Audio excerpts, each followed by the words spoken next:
புயல் வேகத்தில் ரயில் வரும் சுரங்கப்பாதையில் போய் சுருண்டு படுத்தார் ராமானுஜன். அவருக்கு வாழ பிடிக்கவில்லை. 1000 கனவுகளோடு கடல் கடந்து வந்த பின்னும் துயரமும் தோல்விகளும் தொடர்கிறதே என்று வெம்பினார். இந்தியாவில் உள்ள மனைவியை அம்மா கொடுமைப்படுத்துவதாக வந்த செய்திகளும் அவரது நெஞ்சில் நெருப்பை அள்ளிக் கொட்டின.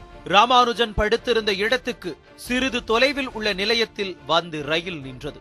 அங்கிருந்து மீண்டும் புறப்பட வேண்டிய நேரத்தில் மின்சார கருவியில் திடீர் பிரச்சனை. அதனை சரி செய்யும் பணியில் ஈடுபட்ட அதிகாரிகள் தூரத்தில் ஓர் உருவம் தண்டவாளத்தின் குறுக்கே படுத்திருந்ததை பார்த்து பதறித்தான் போனார்கள். தற்கொலைக்கு முயன்ற குற்றத்திற்காக ராமானுஜன் கைது செய்யப்பட்டார்.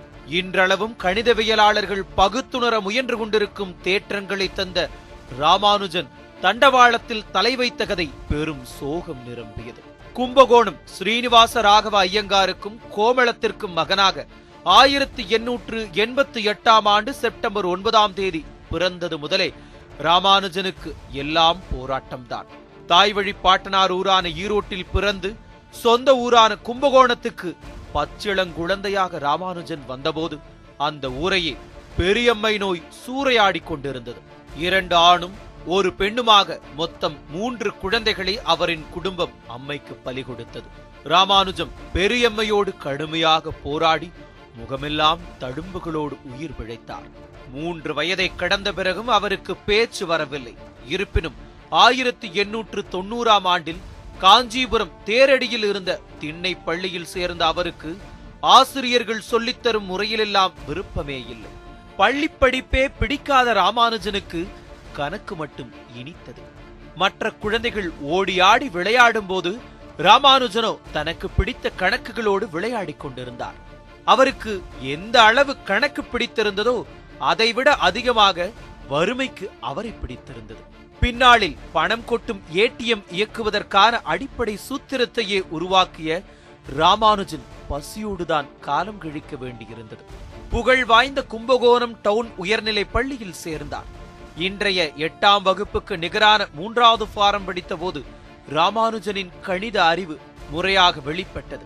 0க்கு மதிப்பில்லை என ஆசிரியர் கற்றுக் கொடுத்த போது 0ஐ ஓர் இலக்கத்தின் வலப்பக்கம் இணைத்தால் அதன் மதிப்பு 10 மடங்காக உயரும். அதுவே 2 பூஜ்ஜியங்களை போட்டால் மதிப்பு 100 மடங்காகும். பிறகெப்படி 0க்கு மதிப்பில்லை என்று கூற முடியும் என ராமானுஜன் கிடுக்குப்பிடியாக இருந்தார். ராமானுஜன் அன்று கேட்ட கேள்விதான் இன்று நாம் படிக்கும் அல்ஜீப்ரா எனப்படும் நுண்கணிதத்தின் அடிப்படை. பள்ளியில் படிக்கும் போதே தனித்த கணித அறிவோடு வலம் வந்த ராமானுஜனின் ஆற்றலை ஜிஎஸ்கார் என்பவர் எழுதிய குறிப்பு புத்தகம் மேலும் தூண்டிவிட்டது. அதிலிருந்த 4000த்திற்கும் மேற்பட்ட தேற்றங்கள் கல்லூரி மாணவர்களையே மண்டைகாய வைத்தன. படித்துக் கொண்டே சக மாணவர்களுக்கு கணக்கு டியூஷன் எடுத்தார்.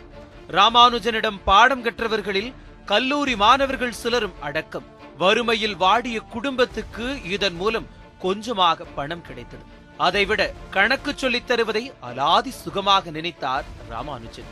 கணிதத்தில் மட்டுமே பேரார்வம் இருந்தாலும் பற்களை கடித்துக் கொண்டு மற்ற பாடங்களையும் படித்து ஒரு வழியாக பள்ளி படிப்பை முடித்து கும்பகோணம் அரசு கலைக்கல்லூரியில் ஃபர்ஸ்ட் எக்ஸாமினேஷன் இன் ஆர்ட்ஸ் எனப்படும் FAவுக்கு சேர்ந்தார். ராமானுஜனுக்கு கல்லூரி படிப்புக்கான தேர்வுகள் பெரும் தலைவலியாக இருந்தன. கணக்கை தவிர எல்லாவற்றிலும் கோட்டை விட்டார். FA முதலாண்டு இறுதித் தேர்வில் தோற்றதால் கஷ்டப்பட்டு தேர்வெழுதி வாங்கிய படிப்புதவித் தொகையும் நின்று போனது. படிப்பை சென்னை பச்சையப்பன் கல்லூரியில் தொடர்வது என்று முடிவானது. 1906 ஆண்டில் சென்னைக்கு வந்து படிப்பில் சேர்ந்தார். பச்சையப்பன் கல்லூரியில் கணிதத்துறையை உருவாக்கிய சிங்காரவேலு முதலியார் தலைமையில் ராமானுஜாச்சாரி போன்ற சிறந்த கணித பேராசிரியர்கள் பணியாற்றினர். தற்செயலாக ஒருமுறை ராமானுஜனின் கணித குறிப்புகளை பார்த்து வியந்த பேராசிரியர் அவரது புகழை பச்சையப்பன் கல்லூரி முழுக்க பரப்பினார். கல்லூரி முதல்வராக இருந்த வெள்ளைக்காரர் JA யாஷிடம் கூட்டி போய் அறிமுகம் செய்து வைத்தார். கசக்கி கசக்கி கந்தையாகி போன ஆடைகளோடு முதல்வர் முன்பு போய் நின்ற ராமானுஜனை பார்த்து அவர் குடும்ப சூழலை உணர்ந்து கொண்டார். அதே இடத்தில் படிப்பு கட்டணத்தை பாதியாக குறைத்த முதல்வர் மீதி பாதி தானே கட்டிவிடுவதாகவும் உறுதியளித்தார். ராமானுஜன் கணித ஆராய்ச்சிகளை தொடர வேண்டும் என்றும் அவர் வாழ்த்தினார். கணக்கறிவால் கிடைத்த முதல் அங்கீகாரம் ராமானுஜனை நிம்மதி பெருமூச்சு விட வைத்தது. ஆனாலும் விதி வேறு வடிவத்தில் விளையாடியது. தொடர்ச்சியான விடுதி சாப்பாடு ராமானுஜனுக்கு ஒத்துக்கொள்ளவில்லை. உடல்நிலை அடிக்கடி பாதிப்புக்கு உள்ளானது. 5 மாதங்கள் கூட தாக்குப்பிடிக்க முடியாமல் மீண்டும் கும்பகோணத்துக்கே சென்றார். FA படிப்பை முடிக்க 2 முறை எடுத்த முயற்சிகளும் தோல்வியில் முடிவடைந்தாலும் ராமானுஜனுக்கு கணிதத்தை விட்டு பிரியவே முடியவில்லை. மீண்டும் தனிப்பட்ட முறையில் FA தேர்வெழுதினார். 3வது முறையாகவும் தேர்வில் தோல்வியடைந்ததால் மொத்தமாக படிப்பை மூட்டை கட்டி வைக்க வேண்டிய நிலை ஏற்பட்டது. இதையடுத்து 21 வயதான ராமானுஜனுக்கும் 10 வயது சிறுமியான ஜானகிக்கும் 1909ஆம் ஆண்டு ஜூலை 14ஆம் தேதி திருமணம் நடந்தேறியது. மணமான பிறகு வேலை தேடத் தொடங்கிய ராமானுஜனுக்கு பட்டப்படிப்பை முடிக்காததால் வேலை கிடைக்கவில்லை. இந்திய கணித கழகத்தை தொடங்கி நடத்திய ராமசாமி ஐயரின் சிபாரிசு கடிதத்தோடு சென்னையில் வேலை தேடும் படலம் பின்னர் தொடங்கியது. சென்னையில் வக்கீல் தொழிலுக்கு ஆயத்தமாகிக் கொண்டிருக்கும் தன்னுடைய நண்பரை சந்தித்தார். அவரின் உதவியோடு அப்போது இந்திய கணித கழகத்தின் செயலாளராக இருந்த ராமச்சந்திர ராவை சந்தித்து தான் உருவாக்கிய தேற்றங்களை கொடுத்து வேலை கிடைக்குமா என ராமானுஜன் கேட்டார். முதலில் ராமானுஜனை அலட்சியம் செய்த ராமச்சந்திர ராவ் பின்னர் ராமானுஜனின் தேற்றங்களைக் கண்டு ஆடித்தான் போனார். இதையடுத்து ராமானுஜனை அழைத்து வேலை செய்தால் கணித ஆராய்ச்சி பாதிக்கப்படும் என்பதால் மாதம் தானே குடும்ப செலவுக்கு பணம் கொடுப்பதாகவும் ராமானுஜன் கணித ஆய்வை தொடர வேண்டும் எனவும் கேட்டுக்கொண்டார். மேலும் அதுவரையிலான ராமானுஜனின் கண்டுபிடிப்புகளை இந்திய கணித கழகம் மூலம் வெளியிட ஏற்பாடு செய்வதாகவும் உறுதியளித்தார். 1911ஆம் ஆண்டில் முதன்முறையாக இந்திய கணித கழக ஆய்வுதழில் ராமானுஜனின் கணித புதிர்கள் வெளியாகின. சிறப்பு இயல்புகளை கொண்ட பெர்னோலி எண்களை பற்றிய அவரது முதல் ஆய்வு கட்டுரையும் அதே ஆண்டில் பிரசுரமானது. சென்னை மாகாணத்தை தாண்டி இந்தியா முழுக்க அண்ணாந்து பார்க்கும் மனிதராக ராமானுஜன் மாறத் தொடங்கினார். சென்னை துறைமுகத்தில் பதிவுறு எழுத்தர் வேலைக்கு தனது நண்பரும் கணித ஆர்வலருமான நாராயண ஐயரிடம் ராமானுஜன் பற்றி ராமச்சந்திர ராவ் சிபாரிசு செய்ததை அடுத்து வேலை கிடைத்தது. 1912ஆம் ஆண்டு மார்ச் 1ஆம் தேதி வேலைக்கு சேர்ந்தார் ராமானுஜன். மாதம் 30 ரூபாய் சம்பளம் நிர்ணயிக்கப்பட்டிருந்தது. கும்பகோணத்திலிருந்து குடும்பம் சென்னைக்கு வந்தது. ஜார்ஜ் டவுன் முத்தையா முதலி தெருவில் மாதம் 3 ரூபாய் வாடகையில் வீடு பிடித்தார். குடும்பத்தின் எதிர்பார்ப்பை 30 ரூபாயால் பூர்த்தி செய்ய முடியாததால் காலையும் மாலையும் மாணவர்களுக்கு கணக்கு டியூஷன் எடுத்தார். வேலைகள் எல்லாம் முடிந்த பிறகு ராமானுஜன் கணித ஆராய்ச்சி செய்வார். அப்போது கணித குறிப்புகளை எழுத போதுமான தாள் வாங்குவதற்கு பணம் இல்லாததால் துறைமுக அலுவலகத்தில் பயன்படுத்திவிட்டு கீழே வீசப்படும் தாள்களை எடுத்து வந்து அதன் மற்றொரு பக்கத்தில் கணக்கு போட்டு பார்ப்பார். அதிலும் முதலில் பென்சிலில் எழுதிவிட்டு பிறகு அதன் மீது சிவப்பு மை பேனாவால் எழுதி 2 முறை பயன்படுத்துவார். ஒரு நாள் மறதியாக ராமானுஜம் 2 கணித ஆய்வு தாள்களை அலுவலக கோப்பில் வைத்து விட்டார். அதை பார்த்து முதலில் குழம்பி போன துறைமுகத்தின் தலைவர் பிரான்சிஸ் ஸ்பிரிங் அவற்றில் அரிய கணக்கு சூத்திரங்கள் இருந்ததைக் கண்டு வியந்தே போனார். இதை அடுத்து அவர் ராமானுஜனுக்கு தனி அறை ஒதுக்கி கணித ஆராய்ச்சியை தொடர கோரினார். எனினும் உலகளவு அங்கீகாரத்துக்கான முயற்சிகள் அவ்வளவு எளிதாக இல்லை. இங்கிலாந்தில் இருந்த கணித மேதைகளுக்கு தன்னுடைய கணித கண்டுபிடிப்புகள் சிலவற்றை வைத்து ஏர்மெயில் கடிதங்களாக எழுதினார் ராமானுஜன். பலர் பதிலே அனுப்பவில்லை. சிலர் பிரித்து கூட பார்க்காமல் திருப்பிவிட்டனர். இந்த காலகட்டத்தில் ராமானுஜன் ஹார்டி என்பவர் எழுதிய கணித நூலை வாசிக்க நேர்ந்தது. கேம்பிரிட்ஜ் பல்கலைக்கழகம் வெளியிட்டிருந்த அந்த புத்தகத்தில் ராமானுஜனுக்கு சிறு வயது முதல் மிகவும் பிடித்த பகா எண்களை பற்றி சில தகவல்கள் இருந்தன. எனவே அவருக்கு உற்சாகம் பிறந்தது. தன்னை பற்றியும் தன் கணித கண்டுபிடிப்புகளை பற்றியும் ஹார்டிக்கு கடிதம் எழுதினார். 25 வயதில் ராமானுஜன் எழுதிய அந்த கடிதத்தில் ஹார்டியின் கண்டுபிடிப்புகளை மறுத்து எழுதியிருந்தார். ராமானுஜனின் மறுதலிப்பு உண்மையானால் அது மிகப்பெரிய கண்டுபிடிப்பு என்பதை உணர்ந்த ஹார்டி கடிதத்தில் இருந்த மற்ற சூத்திரங்களையும் கவனத்தோடு பார்த்தார். தன்னோடு சேர்ந்து ஆய்வுகளில் ஈடுபடும் கணித பேராசிரியர் லிட்டில் வுட் முன்பு இவற்றையெல்லாம் வைத்து ஆலோசித்தார். கடிதத்தை எழுதியவர் கண்டிப்பாக தனித்துவமான ஆற்றல் கொண்ட கணித மேதை என்ற முடிவுக்கு இருவரும் வந்தனர். ராமானுஜனை உடனடியாக இந்தியாவிலிருந்து வரவழைத்து இங்கிலாந்து ட்ரினிட்டி கல்லூரியில் கணித ஆராய்ச்சிகளை செய்ய வைக்க வேண்டும் என முடிவெடுத்தார். ஆனால் ராமானுஜன் இங்கிலாந்துக்கு செல்ல மறுத்துவிட்டார். இதற்கு காரணம், அக்காலத்தில் ஆச்சாரமான பிராமணர்கள் யாரும் கடல் கடந்து செல்லக்கூடாது என்ற விதி இருந்தது. மீறி சென்றால் அவர்களை சாதி நீக்கம் செய்துவிடும் வழக்கமும் இருந்தது. அப்போது சென்னைக்கு வந்திருந்த கணித அறிஞரும் பிரிட்டிஷ் இந்திய ஆட்சியில் வானிலை துறையில் உயர் பொறுப்புகளை வகித்தவருமான தாமஸ் வாக்கரிடம் ராமானுஜனை பற்றி துறைமுகத் தலைவர் எடுத்துக் கூறியிருந்தார். இதையடுத்து அவரது முயற்சியால் ராமானுஜனின் படைப்புகளை ஆய்வு செய்து அவருக்கு மாதந்தோறும் 75 ரூபாய் உதவித்தொகையாக வழங்கி கணித ஆராய்ச்சி செய்ய வாய்ப்பளிக்கலாம் என்று ஆட்சி மன்ற குழுவுக்கும் பரிந்துரைத்தனர். மாதம் 30 ரூபாயில் பற்றாக்குறை ஜீவனம் நடத்தி வந்த ராமானுஜனுக்கு 75 ரூபாய் என்பது பெருமகிழ்ச்சியை தந்தது. ஜார்ஜ் டவுனிலிருந்து திருவல்லிக்கேணியில் மாடியுடன் தனி அறை கொண்ட வீட்டுக்கு குடிபெயர்ந்தார். இதற்கிடையே ராமானுஜனை எப்படியும் இங்கிலாந்துக்கு வரவழைத்து விட வேண்டும் என ஹார்டி நினைத்தார். அந்த நேரத்தில் லண்டனிலிருந்து சென்னை பல்கலைக்கழகத்தில் சொற்பொழிவாற்ற வந்த கணித மேதை நெவில் என்பவரை இது குறித்து ராமானுஜத்திடம் பேசி சம்மதிக்க வைக்குமாறு கேட்டுக்கொண்டார். ராமானுஜனை சந்தித்த அவரிடம் தேர்வுகள் ஏதும் வைக்காமல் நான் கணித ஆராய்ச்சி செய்ய அனுமதிப்பீர்களா என்பதை முதல் கேள்வியாக ராமானுஜன் முன்வைத்தார். அதற்கு நெவில் உத்தரவாதம் அளித்தார். அதன் பிறகே ராமானுஜன் இறங்கி வந்தார். ராமானுஜனின் அம்மாவுக்கு அவர் இங்கிலாந்து செல்வதில் விருப்பமில்லை. ட்ரினிட்டி கல்லூரியில் படிக்கும் அரிய வாய்ப்பு குறித்தும் அதன் மூலம் ராமானுஜன் அடைய போகும் உலக புகழ் பற்றியும் ராமச்சந்திர ராவ், சேஷு ஐயர் போன்றோர் கோமளத்திற்கு புரிய வைத்து அவர் மனதை கரைத்தனர். ராமானுஜன் கும்பகோணத்தில் உள்ள உறவினர் நண்பர்களிடம் தான் கொல்கத்தாவுக்கு செல்வதாக பொய்கூறி இங்கிலாந்துக்கு புறப்பட்டார். இங்கிலாந்துக்கு செல்ல முடிவெடுத்த ராமானுஜனுடன் தானும் வருவதாக அவரது மனைவி ஜானகி அடம்பிடித்த போது அவர் அழகாக இருப்பதால் இங்கிலாந்தில் யாராவது அபகரித்து சென்று விடுவார்கள் என்று கூறி பயமுறுத்திவிட்டு சென்றார். இங்கிலாந்துக்கு சென்ற பிறகு மனைவியை அனுப்பச் சொல்லி ராமானுஜன் எழுதிய கடிதத்திற்கு இதே காரணத்தை கூறி அவரது அம்மா மறுத்துவிட்டது வேடிக்கையான சோகம். 1914 ஆண்டு மார்ச் 17ஆம் தேதி இங்கிலாந்துக்கு செல்லும் SS நேவாசா கப்பலில் ராமானுஜனுக்கு பயணச்சீட்டு வாங்கப்பட்டது. 3 நாட்கள் முன்னதாகவே அம்மாவையும் மனைவியையும் கும்பகோணத்திற்கு அனுப்பி வைத்த ராமானுஜன் பயணத்திற்கு தயாரானார். முதல் வேலையாக உச்சி குடுமியையும் பஞ்சகச்சத்தையும் மாற்றி கோட் சூட் அணிந்தார். நெஞ்சமெல்லாம் கணக்குகளாகவும் நினைவெல்லாம் அவை பற்றிய கனவுகளாகவும் கப்பலேறிய ராமானுஜனுக்கு கடல் பயணம் கடுமையானதாகத்தான் இருந்தது. வாந்தியும் தூக்கமின்மையும் அவரை பாடாய்ப்படுத்தின. கப்பலில் இருந்த மருத்துவர் அளித்த சிகிச்சையில் குணமானார்.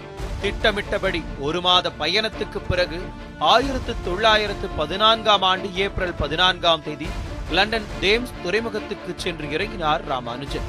முதல் சந்திப்பிலேயே மிக எளிமையாக, நேர்மையாக, யதார்த்தமாக பேசிய ஹார்டியை பார்த்து ராமானுஜன் நெகிழ்ந்துதான் போனார்.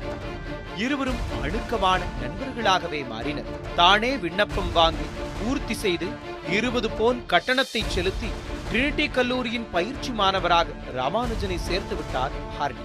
அடிப்படை தகுதியான பட்டப்படிப்பு ராமானுஜத்திடம் இல்லாததால் அதற்கும் செல்வாக்கை பயன்படுத்தி சிறப்பு அனுமதியை வாங்கினார். அங்கே ராமானுஜன் உருவாக்கிய முதல் ஆய்வு கட்டுரையை அவர் சார்பில் லண்டன் கணித கழக கூட்டத்தில் சமர்ப்பித்தார். அனைவரும் ஏற்கும் வகையில் ஆராய்ச்சி கட்டுரைகள் எழுதும் கலையையும் சொல்லிக் கொடுத்தார். வெளிநாட்டு கணித இதழ்களை படிப்பதற்காக பிரெஞ்சு, லாட்டின், ஜெர்மன் மொழிகளையும் கற்றுத் தேர்ந்தார். நண்பராக, குருவாக, வழிகாட்டியாக, சக ஆராய்ச்சியாளராக பலனை எதிர்பாராமல் ஹார்டி செய்து தந்த ஒவ்வொன்றும் பயமின்றி இருக்க ராமானுஜனுக்கு பக்கத்துணையாக நின்றது. ஆனாலும் விதியின் கைகளில் விளையாட்டு பிள்ளையாகிவிட்ட ராமானுஜனின் உடல் இங்கிலாந்தின் குளிரை ஏற்கவில்லை. ஒன்றுக்கு மேல் ஒன்றாக 2 சட்டைகள், அதற்கு மேல் கம்பளி ஆடை போட்டால்தான் வெளியில் வர முடிந்தது. அறைக்குள் நுழைந்தவுடன் குளிர்காயும் அடுப்பை மூட்டி அதற்கு பக்கத்திலேயே உட்கார்ந்து கொள்வார். குளிருக்கு அடுத்தபடி சைவ சாப்பாடு பெரும் பிரச்சனையாக இருந்தது. கிடைத்த பொருளில் எல்லாம் அசைவம் கலந்திருக்குமோ என அஞ்சினார். தானே சமைத்து சாப்பிட முயன்றதில் பெரும் நேரம் வீணானது. இன்னொரு புறம் ட்ரினிட்டி கல்லூரியில் அவர் சேர்ந்த 3 மாதத்தில் முதல் உலகப் போர் மூண்டது. பெரும்பாலான மாணவர்கள் அவரவர் நாடுகளுக்கு திரும்பினர். ராமானுஜனும் ஊர் திரும்பி விடலாமா என நினைத்தார். அதெல்லாம் தேவையில்லை, கணிதத்தில் கவனத்தை செலுத்துங்கள் என ஹார்டி நம்பிக்கை விதைத்தார். அழுத்தம் கொடுத்த காரணிகளுக்கு மத்தியில் அமுத சுரபி போல கணித கண்டுபிடிப்புகளை நிகழ்த்தியபடி இருந்தார் ராமானுஜன். அம்மாவுக்கு செய்து தந்த சத்தியத்தையும் காப்பாற்றினார். ஆங்கிலேய நண்பர்கள் வற்புறுத்தியும் மதுவை தொட மறுத்தார். அறைக்குள்ளே மரப்பெட்டியில் இஷ்ட தெய்வ படங்களை ஒட்டி வைத்து ஸ்லோகங்கள் சொல்லி வழிபட்டார். எந்த பெண்ணையும் ஏறெடுத்தும் பார்க்கவில்லை. கேளிக்கைகளுக்கு சென்றதுமில்லை. ஓய்வு நேரத்தில் குடும்பத்தாருக்கும் நண்பர்களுக்கும் கடிதம் எழுதுவதே அவரின் பொழுதுபோக்கு. இங்கிலாந்துக்கு சென்ற சில மாதங்கள் கழித்து தன் புகைப்படம் ஒன்றே கடிதத்தோடு பெற்றோருக்கு அனுப்பியிருந்தார். மேற்கத்திய பாணியில் உடையணிந்து குடுமையை கலைந்து கிராப் வெட்டி நாற்காலியில் ராமானுஜன் உட்கார்ந்திருக்கும் புகைப்படத்தை பார்த்ததும் அவரது அப்பாவும் அம்மாவும் கலங்கினர். இந்த படத்தையும் சேர்த்து ராமானுஜனின் உண்மையான புகைப்படங்கள் 4 மட்டுமே இப்போது வரை இருக்கின்றன. இங்கிலாந்தில் படித்த மற்ற இந்திய மாணவர்களோடு எடுத்த படம், கேம்பிரிட்ஜில் பட்டம் வாங்கிய போது எடுத்த படம், கடைசியாக நோய்வாய்ப்பட்டு இந்தியா திரும்பும் பயண பத்திரத்திற்காக எடுத்த படம் ஆகியவையே மற்ற 3 புகைப்படங்கள். நாத்திகரான ஹார்டி ராமானுஜனின் இறை நம்பிக்கையையும் ஒழுக்கத்தையும் கண்டு வியந்தே போனார். கணித ஆராய்ச்சி கட்டுரையை வைத்து சிறப்பு வழிமுறையில் கேம்பிரிட்ஜ் பல்கலைக்கழகத்தில் அவருக்கு BA பட்டம் வாங்கி கொடுத்தார். 10 ஆண்டுகளுக்கு முன்பு எந்த பட்டத்தை பெற முடியாமல் இந்தியாவில் அலைந்து திரிந்தாரோ அதே பட்டம் ஒரே ஒரு கட்டுரையில் கிடைத்தது. இந்த நிலையில் ராமானுஜன் இங்கிலாந்தில் பெற்ற சிறப்புகளுக்கு பாராட்டும் விதமாக ட்ரினிட்டி கல்லூரி அவருக்கு வழங்கியதை போன்றே மாதம் 3750 ரூபாயை சென்னை பல்கலைக்கழகம் வழங்க முன்வந்தது. ஆனால் அதில் 750 ரூபாயை மட்டும் கும்பகோணத்தில் இருந்த குடும்பத்துக்கு வழங்கச் சொன்ன ராமானுஜன் மீதி தொகையை ஏழை மாணவர்களின் கல்விக்காக பயன்படுத்துமாறு கேட்டுக்கொண்டார். சென்னை பல்கலைக்கழகம் ராமானுஜன் குடும்பத்தாருக்கு வழங்கி வந்த தொகை நீட்டிக்கப்பட்டதோடு ஹார்டியின் முயற்சியில் இங்கிலாந்தில் சில உதவிகளும் அவருக்கு கிடைத்தன. கூடவே ராமானுஜனுக்கு FRS பட்டத்தையும் வாங்கி தந்துவிட வேண்டுமென ஹார்டி தீவிரமாக முயன்றார். உலகின் பல நாடுகளில் ஆங்கிலேய ஆட்சி இருந்த நிலையில் ஃபெலோ ஆஃப் ராயல் சொசைட்டி என்ற அந்த பட்டம் மிகப்பெரிய அங்கீகாரம்தான். பல்வேறு துறைகளில் அதீத நிபுணத்துவம் வாய்ந்தவர்களுக்கே FRS பட்டம் வழங்கப்படும். இந்த நேரத்தில்தான் ராமானுஜனுக்கு உடல் நலம் வெகுவாக பாதிக்கப்பட்டது. அலற வைத்த இருமலும் அடிவயிற்று வலியும் அவ்வப்போது புரட்டி எடுத்த காய்ச்சலும் ராமானுஜனை நிலைகுலைய வைத்தன. ஹார்டியும் பார்க்காத மருத்துவமில்லை. இங்கிலாந்தில் ராமானுஜனுக்கு பக்கபலமாக இருந்த கடலூரைச் சேர்ந்த AS ராமலிங்கம் என்பவர் அப்போது மிகுந்த கனிவோடு அவரை கவனித்துக் கொண்டார். உடல் நலமில்லாத நேரத்தில் கும்பகோணத்தில் மனைவி ஜானகியை தாயார் கொடுமைப்படுத்துவதாக வந்த செய்தி ராமானுஜனை மனரீதியாகவும் சீர்குலைத்தது. தான் எழுதும் கடிதங்களை கூட மனைவியிடம் தாயார் காண்பிக்காமல் இருந்ததை எண்ணி நொறுங்கி போனார். சமைத்து போட்டு தன்னை கவனித்துக் கொள்ள ஜானகியை அனுப்புமாறு எழுதிய கடிதத்திற்கு அம்மா கோமளம் மறுப்பு அனுப்பிவிட்டதை நினைத்து மேலும் வருந்தினார். சில நேரங்களில் பூக்களையும் செடிகுடிகளையும் ஜானகியாக நினைத்து பேசினார். இதை கவனித்த சிலர் ராமானுஜனுக்கு பைத்தியம் பிடித்து விட்டதாக பரப்பிவிட்டனர். ராமலிங்கம் உதவியோடு மருத்துவர் ஒருவரை பார்த்து தான் முழு மனநலனோடு இருப்பதாக சான்றிதழை வாங்கி அதனை எப்போதும் சட்டைப்பையிலேயே வைத்துக் கொண்டார். குழப்பத்தின் உச்சியில் ஒரு நாள் திடீரென தற்கொலை முடிவெடுத்து கேம்பிரிட்ஜ் விரைவு ரயில் பாதையில் தலை வைத்து படுத்தார். ராமானுஜன் தற்கொலைக்கு முயன்ற தகவல் கிடைத்ததும் ஐயோ, FRS பட்டம் கிடைக்கப் போகும் நேரத்தில் இப்படி செய்து விட்டாரே என ஹார்டி பதறிப் போனார். காவல் நிலையத்தில் வைக்கப்பட்டிருந்த ராமானுஜனை நேரில் சென்று வழக்கு பதியாமல் மீட்டு வந்தார். ஏனெனில் வழக்கு இருக்கும் நபருக்கு FRS பட்டம் கிடைக்காது. இதை அறிந்த ராமானுஜன் எவ்வளவு பெரிய தவறை செய்துவிட்டேன் என வெட்கி தலை குனிந்தார். லண்டன் கணித கழகத்தின் கௌரவ உறுப்பினர், கேம்பிரிட்ஜ் தத்துவ கழகத்தின் கௌரவ உறுப்பினர் போன்ற பதவிகளோடு 1918 மே மாதம் சிறப்பு வாய்ந்த FRS பட்டத்தையும் வாங்கி கொடுத்தார். முன்பு இந்தியாவிலிருந்து ராமானுஜன் அனுப்பிய கடிதங்களை திருப்பி அனுப்பிய கணித மேதைகள் பலரும் இந்த பட்டத்திற்காக அவரை பரிந்துரை செய்திருந்தனர். FRS பட்டம் பெற்ற 2வது இந்தியர் என்ற பெருமை கிடைத்த போது ராமானுஜன் மருத்துவமனையில் சிகிச்சை பெற்றுக் கொண்டிருந்தார். ஏறத்தாழ 23 மாதங்கள் 5 மருத்துவமனைகளில் சிகிச்சை பெற்ற ராமானுஜன் இந்தியா திரும்பி கொஞ்ச காலம் குடும்பத்தோடு இருந்து மருந்துகளை எடுத்துக்கொண்டால் குணமாகி விடுவார் என ஹார்டி நம்பினார். FRS பட்டம் வாங்கிவிட்டதால் ராமானுஜன் உலகளவில் பெறும் புகழை யாரும் தடுக்க முடியாது என்பதும் அவரது எண்ணம். மீண்டும் இங்கிலாந்துக்கு திரும்புவார் என்ற நம்பிக்கையோடு ட்ரினிட்டி கல்லூரியே திரண்டு ராமானுஜனுக்கு பிரியாவிடை கொடுத்தது. அதற்கு முன் எந்த ஒரு இந்தியருக்கும் இத்தகைய பாராட்டும் கௌரவமும் இங்கிலாந்தில் கிடைத்ததே இல்லை. குண்டான உருவத்தோடு கண்கள் முழுக்க ஒளியும் லட்சிய வெறியும் ஜொலிக்க இங்கிலாந்துக்கு சென்ற ராமானுஜன் அடையாளம் தெரியாத அளவுக்கு இழைத்து போய் 1919 ஆண்டு மார்ச் 27 மும்பை துறைமுகம் வந்து சேர்ந்தார். அங்கிருந்தபடியே அவரை ராமேஸ்வரம் அழைத்துச் சென்று கடல் தாண்டி போனதற்கான பரிகாரங்களை செய்ய திட்டமிட்டிருந்த கோமளம் மகன் இருந்த கோலத்தை பார்த்து நேராக சென்னைக்கு அழைத்து வந்தார்.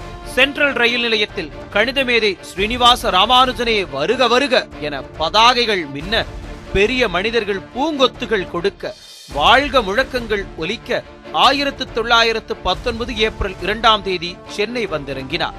அதற்குள்ளாக ராமானுஜனின் இந்திய வருகையை பற்றி பத்திரிகைகளில் பெருமையாக வெளியான செய்திகளின் வழியாக தாய் வீட்டிலிருந்த ஜானகிக்கு தகவல் தெரிந்தது. ஓடோடி வந்த மனைவியை பார்த்த பிறகே ராமானுஜன் நிம்மதி பெருமூச்சு விட்டார். உடல் நலம் குன்றி ராமானுஜன் வரும் செய்தி அறிந்து சென்னையில் அவர் தங்கி சிகிச்சை பெறுவதற்கான ஏற்பாடுகள் செய்யப்பட்டிருந்தன. ஆதிநாராயண செட்டியார் பங்களாவில் வைத்து டாக்டர் நஞ்சுண்டராவ் தனிப்பட்ட அன்போடு சிகிச்சை அளித்தார். அம்மாவும் மனைவியும் பார்த்து பார்த்து சமைத்து போட்டு கவனித்துக் கொண்டார்கள். எல்லாம் இருந்தும் உடல்நிலையில் முன்னேற்றத்திற்கு பதிலாக பின்னடைவுதான் மிஞ்சியது. சென்னையை விட்டு பருவநிலை இதமாக உள்ள இடத்தில் தங்கி சிகிச்சை பெற 4 மாதங்களுக்கு பிறகு முடிவானது. ஈரோடு மாவட்டம் கொடுமுடி, கோவை போன்ற ஊர்களில் தங்கியும் ஒரு பலனும் இல்லாததால் சொந்த ஊரான கும்பகோணத்துக்கே போனார். முன் எப்போதும் இல்லாத மன நிம்மதி அங்கே அவருக்கு கிடைத்தது. சலசலத்து ஓடிய காவிரி ஆறு, சாரங்கபாணி பெருமாள் கோவில், மனதுக்கு பிடித்த பழைய நண்பர்கள் என இதமளித்த அம்சங்கள் ஏராளமாக இருந்தன. ஆனாலும் உடல்தான் ஒத்துழைக்கவில்லை. புகழ்பெற்ற காசநோய் மருத்துவர் PS சந்திரசேகர ஐயர் சென்னையிலிருந்து கும்பகோணத்துக்கு வந்து அவருக்கு சிகிச்சை அளித்தார். காசநோய் என்று கருதிய அவருக்கு சிகிச்சைகள் அளிக்கப்பட்டு வந்தன. அந்த அடிப்படையில் மருத்துவம் பார்த்த சந்திரசேகர ஐயர் ராமானுஜனுக்கு நோய் முற்றிவிட்டதை அறிந்தார். தொடர் சிகிச்சைக்காக 4 மாதங்களுக்கு பின்னர் மீண்டும் சென்னைக்கு அழைத்து வரப்பட்டார் ராமானுஜன். சென்னையில் மிகப்பெரிய கட்டுமான நிபுணராக விளங்கிய நம்பெருமாள் செட்டியாரின் பங்களாவில் தங்க வைக்கப்பட்டார். 99 மாளிகைகளுக்கு சொந்தக்காரரான நம்பெருமாளின் பெயரால் அவர் வாழ்ந்த பகுதி செட்டியார்பேட்டை என்றே அழைக்கப்பட்டது. அதுதான் நாளடைவில் சேத்பட் என மாறியது. ராமானுஜன் தங்கியிருந்த கிரைனாண்ட் என்ற பங்களா இன்றைக்கும் நுங்கம்பாக்கம் ரயில் நிலைய சுரங்கப்பாதைக்கு அருகே இருக்கிறது. ராமானுஜனுக்கு பல முனைகளில் இருந்து பண உதவிகள் குவிந்தன. வந்து நலன் விசாரித்து செல்வோரின் எண்ணிக்கையும் அதிகமானது. இதனால் சிகிச்சை அளிப்பதில் சிக்கல் ஏற்பட்டதால் அதற்கு பக்கத்திலேயே இருந்த தன்னுடைய கோமித்ரா என்ற இன்னொரு பங்களாவில் ராமானுஜனை தங்க வைத்தார் நம்பெருமாள் செட்டியார். நோயில் படுத்த போதும் கணக்கை விட்டு பிரிய ராமானுஜனுக்கு மனமில்லை. மெத்தையில் படுத்தால் கணித பயிற்சிக்கு சரிப்படாது என்றெண்ணி தரையில் பாய்விருத்தே படுத்துக் கொண்டார். உடல் முழுக்க வலி, உயிரை வாங்கிய நிலையிலும் கணித ஆராய்ச்சியை மட்டும் அவர் நிறுத்தவே இல்லை. இந்தியாவுக்கு வந்த பிறகு முதன்முறையாக ஹார்டிக்கு எழுதிய கடிதத்தில் புதிய கணித கண்டுபிடிப்புகளை அனுப்பியிருந்தார். அரிய தேற்றங்கள் அடங்கிய அந்த கடிதமே ராமானுஜனின் கடைசி கடிதமாகி போனது. கணிதத்தை போலவே ஜோதிடத்திலும் நிபுணத்துவம் பெற்றிருந்த ராமானுஜன் தன்னுடைய முடிவு நாளையும் கணித்து குடும்பத்தாருக்கு ஆறுதல் கூறி வந்தார். 1926 ஆண்டு ஏப்ரல் 22 முதலே அவரால் எதையும் சிந்திக்க முடியவில்லை. 26 காலை 10:20 மணிக்கு எல்லாம் முடிந்து போனது. 100 ஆண்டுகளை கடந்த பிறகும் கணித உலகம் நிரூபிக்க போராடி வரும் ஆயிரக்கணக்கான சூத்திரங்களை தந்த மேதை 32 ஆண்டுகள் 4 மாதங்கள் 4 நாட்களோடு உலகை விட்டு பிரிந்தார். ராமானுஜன் கடல் கடந்து போய் வந்ததால் அவரது உடலுக்கு சடங்கு செய்தால் தங்களையும் தொற்றிக்கொள்ளும் என்று எண்ணிய ராமானுஜனின் உறவினர்களும் புரோகிதர்களும் ராமானுஜன் உடலுக்கு உரிய சடங்குகளை செய்ய வரவில்லை. விரல் விட்டு என்னும் நபர்களே பங்கேற்ற இறுதி ஊர்வலத்தின் முடிவில் சென்னை சேத்பட் சுடுகாட்டில் மகத்தான கணித மேதையின் உடல் தீக்கிரையானது. ஆனால் அவரது மறைவுக்கு பிறகுதான் ராமானுஜன் வழங்கிய கொடையை உலகம் புரிந்து கொண்டது. ராமானுஜனை பற்றி உலகளவில் ஏராளமான புத்தகங்கள் எழுதப்பட்டுள்ளன. அவரது கண்டுபிடிப்புகள், வாழ்க்கை வரலாறு போன்றவை அதில் படம் பிடிக்கப்பட்டுள்ளன. முதலாக அவரது முழு வாழ்க்கை வரலாற்று நூலை இந்திய நூலகத் தந்தை SR ரெங்கநாதன் எழுதியிருந்தார். ராமானுஜன் பெயரில் கணித விருதுகளும் சங்கங்களும் அருங்காட்சியகங்களும் நிறுவப்பட்டுள்ளன.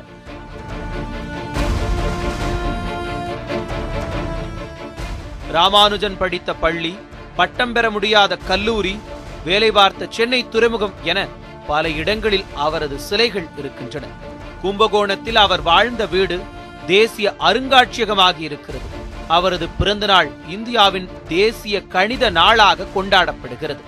கேம்பிரிட்ஜிலும் சென்னை பல்கலைக்கழகத்திலும் அவரது கணித குறிப்பேடுகள் போற்றி பாதுகாக்கப்படுகின்றன. அவரது வாழ்வை the man who knows infinity என்ற ஆங்கில படமும் ராமானுஜன் என்ற தமிழ் திரைப்படமும் வெளிவந்தது.